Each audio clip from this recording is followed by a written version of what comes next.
warahmatullahi wabarakatuh. Halo semuanya, di video kali ini kami dari jurusan Kesehatan Masyarakat Offering A 2019 akan membahas mengenai pencemaran tanah. Tanah merupakan salah satu bagian terbesar dari permukaan bumi, yang mana tanah ini dapat menyediakan air, udara, dan juga nutrisi bagi makhluk hidup seperti mikroorganisme tanah dan juga tumbuhan. Melalui penggunaan tanah seperti untuk pertanian dan juga produksi biomasa, sumber daya tanah dapat menghasilkan pangan, pakan, sandang, papan, dan juga bioenergi yang dapat mendukung kehidupan manusia. Pertama, kita harus tahu dulu nih, apa sih pengertian dari pencemaran tanah? Menurut bahan ajar analisis kualitas lingkungan yang ditulis oleh Shafran Arazi, pencemaran tanah adalah keadaan di mana bahan kimia buatan manusia masuk dan merubah lingkungan tanah alami. Pencemaran terjadi karena adanya zat pencemar. Zat pencemar sendiri merupakan zat kimia, baik itu berupa cair, padat, maupun gas yang berasal dari alam maupun dari kegiatan manusia yang dapat mengakibatkan efek buruk bagi kehidupan manusia maupun lingkungan. Jadi, terjadinya pencemaran tanah disebabkan oleh masuknya komponen pencemar yang melebihi daya dukung tanah. Nah, lalu ada apa aja sih jenis-jenis pencemar tanah tersebut? Menurut Suprihanto Notoatmojo, jenis pencemar tanah diantaranya yang pertama, pencemar organik.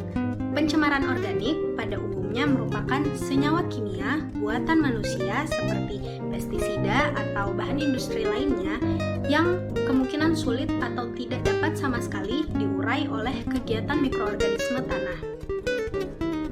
Yang kedua ada pencemar anorganik. Pencemar anorganik, terutama logam berat, cenderung berada di dalam tanah dalam waktu yang lama, meskipun status kimianya kemungkinan berubah menurut waktu. Yang ketiga ada pencemar radioaktif.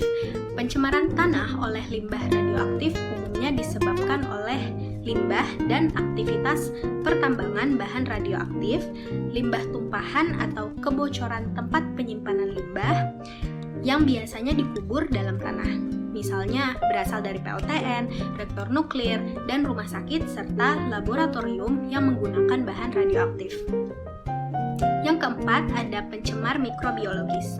Keberadaan mikroorganisme dalam tanah banyak yang bersifat patogen baik terhadap manusia maupun makhluk hidup lainnya.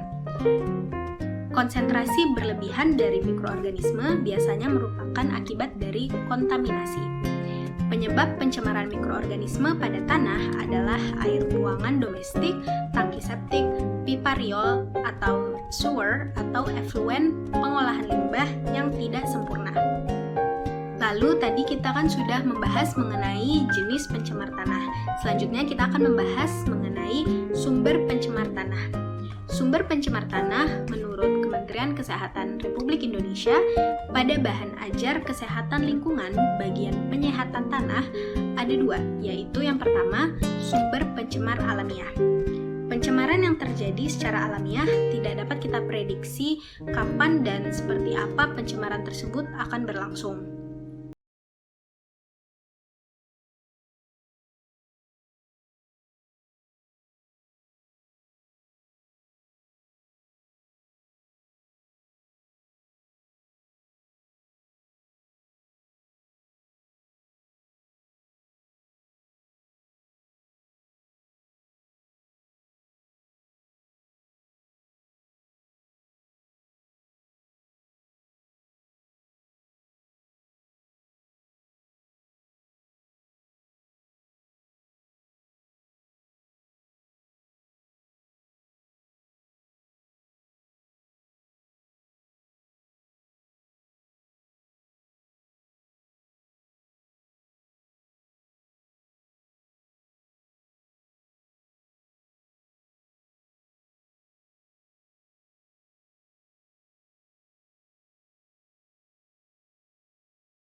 lainnya lagi. Soil is teeming with life. Save our world, save our future. Stop littering, think wisely, and do recycle. The time to fight soil pollution. Be the solution to soil pollution. Stop soil erosion. Start tree plantation.